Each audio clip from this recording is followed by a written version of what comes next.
যে খবরে নজর রাখবো, ছত্তিশগড়ের প্রাক্তন মুখ্যমন্ত্রী ভূপেশ বাঘেলের বাড়িতে ইডি হানা। তথাকথিত আবগারি কেলেঙ্কারির তদন্তে বাঘেলের বাড়ি হানা দিয়েছে ইডির তদন্তকারী।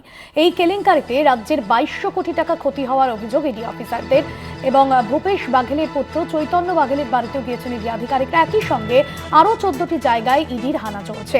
ছত্তিশগড়ের প্রাক্তন মুখ্যমন্ত্রী ভূপেশ বাঘেলের বাড়িতে ইডি হানা, ভূপেশ বাঘেলের পুত্র চৈতন্য বাঘেলের বাড়িতেও একই সঙ্গে ইডি আধিকারিকদের হানা। আবগারি কেলেঙ্কারি মামলাতেই ইডি হানা বলে জানা যাচ্ছে এবং রাজ্যের 2200 কোটি টাকা ক্ষতি হওয়ার অভিযোগ সামনে আসছে। ছত্তিশগড়ের প্রাক্তন মুখ্যমন্ত্রী ভূপেশ বাঘেলের বাড়িতে ইডি হানা। তথাকথিত আবগারি কেলেঙ্কারির তদন্তে বাঘেলের বাড়িতে হানা দিয়েছে ইডির তদন্তকারীরা। এই কেলেঙ্কারিতে রাজ্যের 2200 কোটি টাকা ক্ষতি হওয়ার অভিযোগ ইডি অফিসাররা দিয়েছেন ভূপেশ বাঘেলের পুত্র চৈতন্য বাঘেলের বাড়িতেও। একই সঙ্গে আরও 14টি জায়গায় ইডির হানা চলছে।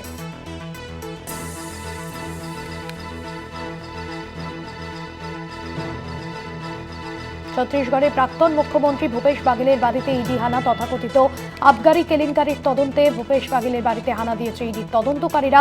এই কেলেঙ্কারিতে রাজ্যের 2200 কোটি টাকা ক্ষতি হওয়ার অভিযোগ ইডি অফিসাররা দিয়েছেন ভূপেশ বাঘেলের পুত্র চৈতন্য বাঘেলের বাড়িতেও। একই সঙ্গে আরও 14টি জায়গায় ইডির হানা চলছে।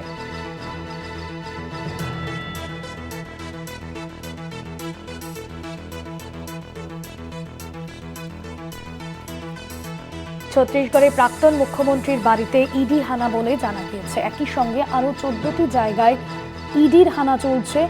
ভূপেশ বাঘেলের বাড়িতে ইডি হানা।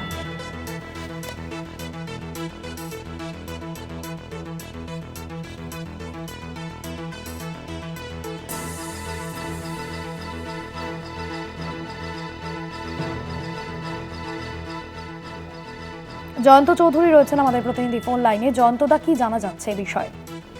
না, এখনো পর্যন্ত এটা জানা যাচ্ছে যে বাড়িতে তল্লাশি চলছে, ভূপেশ বাঘেলের বাড়িতে এবং তার ছেলের বাড়িতে তল্লাশি চলছে। অভিযোগ জানা গিয়েছে যে আবগারি কেলেঙ্কারি, তিনি যখন ভূপেশ বাঘেল যখন কংগ্রেসের মুখ্যমন্ত্রী ছিলেন তখন এই কেলেঙ্কারি সঙ্গে তিনি জড়িত হয়ে পড়েন বলে অভিযোগ। তার আমলে যেহেতু হয়েছিল তাই প্রায় টাকার পরিমাণটা খুব কম নয়, প্রায় 2200 কোটি টাকার মতন এই কেলেঙ্কারি হয়েছে বা সরকারের তাতে রাজস্ব ক্ষতি হয়েছে বলে তদন্তে উঠে এসছে। তো এই কারণেই ভূপেশ বাঘেল এবং তার ছেলের বাড়িতেও আজকে ইডি হানা দিয়েছে। এখনো এর চেয়ে বিস্তারিত কিছু জানা যায়নি, তবে হানাদারির কাজ এখনো চলছে। এছাড়া আরো বেশ কিছু জায়গায় একই দিনে একই সঙ্গে ইডির বিভিন্ন বাহিনী ছড়িয়ে গিয়ে প্রায় 14টি জায়গায় জানা যাচ্ছে যে তারা এই হানাদারি করছে, তল্লাশি করছে। ধন্যবাদ জয়ন্তদা।